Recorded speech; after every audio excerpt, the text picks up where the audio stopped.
নিশ্চয় যারা কুফরি করেছে, অস্বীকার করেছে, এই অস্বীকারকারী অবস্থায় যদি ওই গোলাম মারা যায়, আল্লাহ বলেছেন হুম কুফারুন উলাইকা আলাইহিম লা'নাতুল্লাহ। যদি কেউ কাফের অবস্থায় মারা যায়, আমি আল্লাহ তাকে অভিশাপ দিই। শুধু আমি আল্লাহ তাকে অভিশাপ দিই না, ওয়াল মালাইকাতু ওয়ান নাস আজমাইন। শুধু আমি আল্লাহ তাকে অভিশাপ দিই না, আসমানে যত ফেরেশতা আছে তারা অভিশাপ দেয়, লানত দেয়। শুধু ফেরেশতারা লানত দেয় না, এই জামিনের অধিকাংশ মানুষ, সব মানুষ তাকে অভিশাপ দেয়। আরো কঠিন কথা বলছেন আল্লাহ, সালামাকাত আলাইহিমুস সামাউ ওয়াল আরদু ওয়া মা কানু মুনযারিন।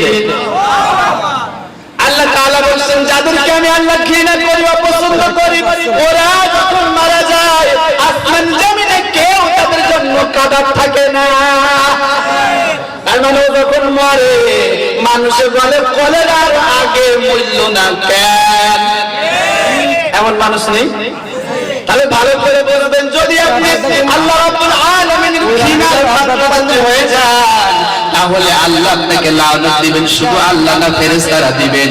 শুধু ফেরেশতারা দিবেন না, শুধু ফেরেশতারা লানত দিবেন না, জমিনের সব মানুষ থেকে লানত দিবে। শুধু এখানে শেষ নয়, সে যখন মারা যাবে তার জন্য কাদের লোক থাকবে না। এমন লোক কোন বাংলাদেশে নেই। বাংলাদেশে থাকলে শ্রীরামপুরে নেই।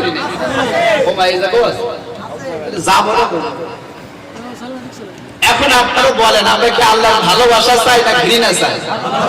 কে কে আল্লাহর ভালোবাসা চান? দুই হাত তুলে আল্লাহকে ইমানদারের লক্ষ্য এবং টার্গেট হলো ইমানদার জীবন দিতে প্রস্তুত, রক্ত দিতে প্রস্তুত, বিনিময়ে আল্লাহর ভালোবাসা চায়। এই জন্য আল্লাহর ভালোবাসাকে ক্রয় করবার জন্য যুগে যুগে অনেক রক্ত মুজাহিদ ফাঁসির কাজটা উঠেছেন, কিন্তু ঈমান ছাড়ে না। এজন্য জীবন চাই যাবে, সত্য কথা বলবই, কোরআন মানবই, হক কথাগুলো বলবই, কারণ আমি আল্লাহর লানত হতে চাই না। আমারটা ইকার ভাষা উঠায়। যদি আপনি আল্লাহর ভালোবাসা চান, অবশ্যই আসেন কি মেসেজ করে লাগতে হবে। এখন তো বুঝলাম যে আল্লাহ আল্লাহ ভালোবাসলে এটা এটা হয়, ঘৃণা করলে এটা এটা হয়। এখন আল্লাহ ভালোবাসে কোন জায়গায় জানার দরকার আছে না? আল্লাহ ঘৃণা করে করতে জানার দরকার আছে না বলেন? তা আমি আগে একটু আলোচনা করবো আল্লাহ তাদেরকে ঘৃণা করেন, কারণ ঘৃণার পরে যদি ভালোবাসা দিয়ে হয়তো একটু খুশি হয়ে বাড়িতে বাড়ি যাবে। আপনি যদি এখনই বলি ভালোবাসা করে বলি ঘৃণা করি, ও মন খারাপ করে বলবে যে হুজুর কি বলে গেল, আল্লাহ তোমার ভালোবাসে না, মানে তাক দিয়ে আমার জান্নাত নেই। ঠিক কি না? এই জন্য আমরা আগে আলোচনা করবো আল্লাহর ঘৃণা কি বলেন তো? আল্লাহ তাআলা কাদেরকে ঘৃণা করেন ইনশাআল্লাহ বলেন। সম্মানিত ভাইরা আমার, আল্লাহ রাব্বুল আলামিন সর্বপ্রথম যেই বান্দা বান্দিকে ঘৃণা করে, আল্লাহ কোন অহংকারী বান্দা বান্দিকে ভালোবাসে না। যার মনে অহংকার আছে তাকে আমার আল্লাহ ভালোবাসে বলে বানাই বলেছি না? আল্লাহ তাআলা বলেছেন ওয়া'বুদুল্লাহা ওয়া লা তুশরিকু বিহি শাইআন ওয়া বিল ওয়ালিদাইনি ইহসানা ওয়া বিযিল কুরবা ওয়াল ইয়াতামা ওয়াল মাসাকিন ওয়াল জারি যিল কুরবা ওয়াল জারিল জুনবি ওয়াস সাহিবি বিল জামবি ওয়া ইবনিস সাবিল ওয়া মা মালাকাত আইমানুকুম ইন্নাল্লাহা لا يحب من كان مختالا فخورا। আল্লাহ বলেন অহংকারীকে আমি আল্লাহ ভালোবাসি না। এখন অহংকারী কারা? এই যে আল্লাহ এর শেষ অংশে বলছেন ইন্নাল্লাহা লা ইউহিব্বু মান কানা মুখতালান ফখুরা। আল্লাহ বলেন কোন দাম্ভিক আত্মভিমানী অহংকারীকে আমি আল্লাহ ভালোবাসি। এখন অহংকারী কারা এর পরিচয় আল্লাহ দিয়েছেন,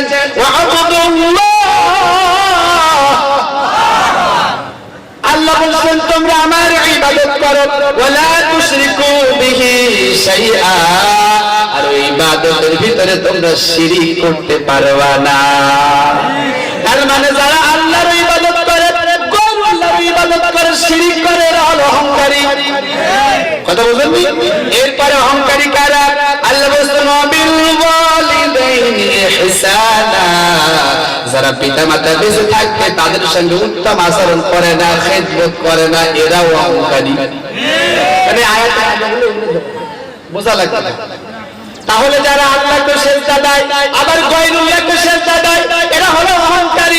তাদের পিতামাতা বেঁচে থাকার পরও যারা পিতামাতার খেদমত করে না এরাও অহংকারী। এরপরে কি আল্লাহ বলছেন ওয়াবিদিল কুরবা ওয়াল ইয়াতামা ওয়াল মাসাকিন ওয়াল জারি বিল কুরবা, যারা নিকট আত্মীয়ের খোঁজ খবর নেয় না, ঠিকই না? আত্মীয়ের ভিতরে একটা গরিব মানুষ থাকলে তার সঙ্গে পরিচয় পর্যন্ত দিতে চায় না। আল্লাহ বলছেন যারা নিকট আত্মীয়দের খোঁজ খবর নেয় না এরা হলো অহংকারী। আর অহংকারীকে আল্লাহ ভালোবাসে, বলে আল্লাহ ভালোবাসে না। এরপরে কারা? ওয়ালিয়াতামা ওয়াল মাসাকিন, যারা ইয়াতীমের সম্মান দেয় না, ইয়াতীমের সঙ্গে ভালো ব্যবহার করে না, ইয়াতীমের হক আদায় করে না, এরাও হলো অহংকারী। এখন আমরা মনে ইয়াতীম মানে আমরা মনে করি যার বাপ নেই, আসলে তা না। ইয়াতীম মানে হলো যে যার অধীনস্থ, যে যার অধীনস্থ।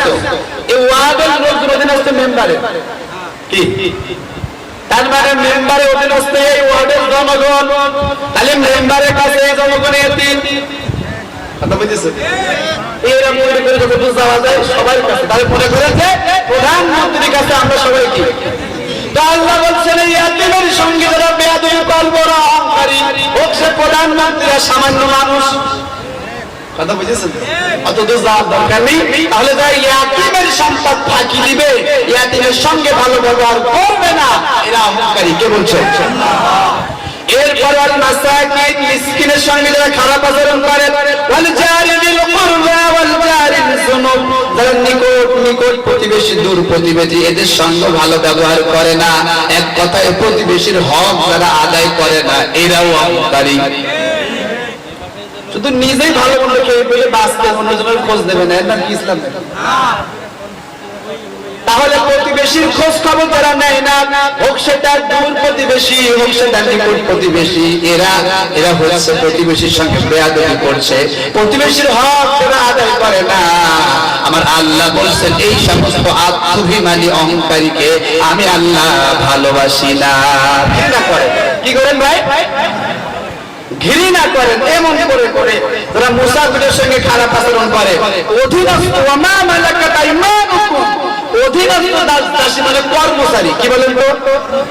আমার কাকা হচ্ছে প্রিন্সিপাল, কাকার নিচে যতগুলা শিক্ষক শিক্ষিকা রয়েছে, কাকা যদি ওদের সঙ্গে ভালো ব্যবহার না করে তাহলে এই আয়াতের অধীনে কাকাও অহংকারী হয়ে যাবে। কথা বুঝেছেন? তাহলে যার নিচে যারা আছে এদের সঙ্গে ভালো ব্যবহার না যদি আপনি করেন, আপনি অহংকারী হয়ে যাবেন। আর আল্লাহ অহংকারীকে ভালোবাসে, বলেন? আর যদি আল্লাহ আপনাকে ভালো না বেশি ঘৃণা করে, আল্লাহ আপনাকে লানত দেয়, ফেরেশতারা লানত দেয়, দুনিয়ার সব মানুষের লানত দেয়। শুধু এখানে শেষ নয়, আপনি যদি মারা যান আপনার জন্য কাদার কোনো লোক থাকবেই না। আমার ভাইরা, এরপরে কাদেরকে আল্লাহ ভালোবাসেন?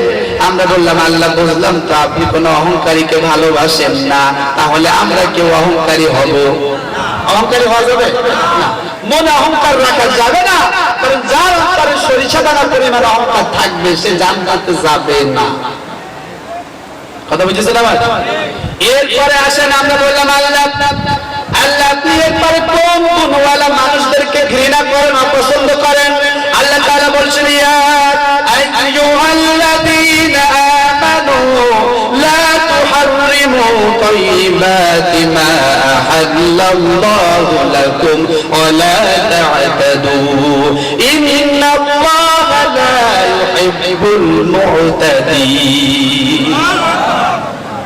আল্লাহ সুবহানাহু ওয়া তাআলা বলছেন ইয়া আইয়ুহাল্লাযীনা আমানু, ওয়া যারা ঈমান এনেছো, ঈমানের দাবি করো, লা তুহাররিমু, তোমরা হারাম করে দিও না, তাইয়্যিবাত, আমি আল্লাহ তাআলা তোমাদের জন্য যা পবিত্র করে দিয়েছি, হালাল করে দিয়েছি, মা আহাল্লাল্লাহু লাকুম, আমি আল্লাহ তাআলা যা তোমাদের জন্য হালাল করেছি তোমরা সেইটাকে হারাম করে দিও না।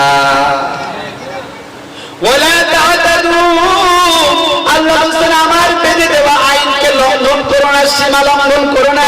ইন্নাল্লাহা লা ইউহিব্বুল মু'তাদিন, আল্লাহ বলছেন যারা সীমা লঙ্ঘনকারী, আমি আল্লাহর আইনকে মানে না, আইন ক্রস করে চলে যায়, এই সমস্ত আইন লঙ্ঘনকারীকে আমি আল্লাহ ঘৃণা করি। তার মানে আল্লাহ আমাদেরকে যা হালাল করেছে আমরা কসম কেটে সেটাকে কি হারাম করতে পারবো? বলেন, আমরা আল্লাহ যা হারাম করেছে সেটা হালাল করতে পারবো? মানে এক কথায় আল্লাহ যে বিধান দিয়েছেন এই বিধানের এক চুল পরিমাণ কেউ এদিক সেদিক করতে পারবে? যদি কেউ এদিক সেদিক করে তাহলে সীমা লঙ্ঘনকারী হবে। আর কোন সীমা লঙ্ঘনকারীকে আমার আল্লাহ ভালোবাসে? বলেন, একটুখানি বলি শুনেন আমার ভাইরা, বিশ্ব নবী মুহাম্মদ রাসূলুল্লাহ সাল্লাল্লাহু আলাইহি সাল্লাতু ওয়াস সালাম প্রতিদিন সালাতুল আসরের পরে নিজের স্ত্রীদের খোঁজ নিতেন। কোন নামাজের পরে? সালাতুল আসরের পরে নিজের সমস্ত স্ত্রীদেরকে খোঁজ নিতেন। সুবহানাল্লাহ বলেন। বিশ্বনবী তার এক স্ত্রীর কাছে গিয়েছিলেন। বিশ্বনবী স্ত্রীর কাছে একটু সময় বেশি দিয়েছে। আজ থেকে না আয়েশা রাদিয়াল্লাহু তাআলা আনহা একটু বিরক্ত বোধ করলেন, কারণ একটু পরে যে মাগরিবের আযান দেবে, বিশ্বনবী লেট করলে তো আমার সময় কমে যাবে। যে যাই করুক না কেন, যত বড় মুহাদ্দিস হোক, ও মহিলা চাবে না ওর স্বামী একটা বিয়ে করবে, কিন্তু বিয়ে করা বলে যায় না। আমাদের এক বড় ভাই, উনার বউ হচ্ছে মুহাদ্দিস, মাদ্রাসায় পড়াশোনা করেছে, তা উনি একাধিক বিয়ের ব্যাপারে যে পরকীয়ার চাইতে বিয়ে করা ভালো এর উপর একটা বই লিখেছেন, তার বউ জানে না। এখন ওই বই যখন শেষ করে উনি টেবিলের উপর রাখছেন, বইটা ছাপাতে হবে, টেবিলের উপর রাখার পরে ওনার স্ত্রী এসে বলতেছে যে এতদিন ধরে কি লিখলে একটু দেখি। ও দেখে যে শিরোনামে দেওয়া আছে যে একাধিক বিয়ে করা যায়। হুজুর তোমার বিয়ে করার শখ করতেছে, ছিড়ে ফেলেছে। এখন বলতেছে তুমি তো নিজে মুহাদ্দিস, হাদিস নিয়ে পড়িয়েছো, তা তুমি তো জানো কত সব জানি, সব বিয়ে করতে দেবে না।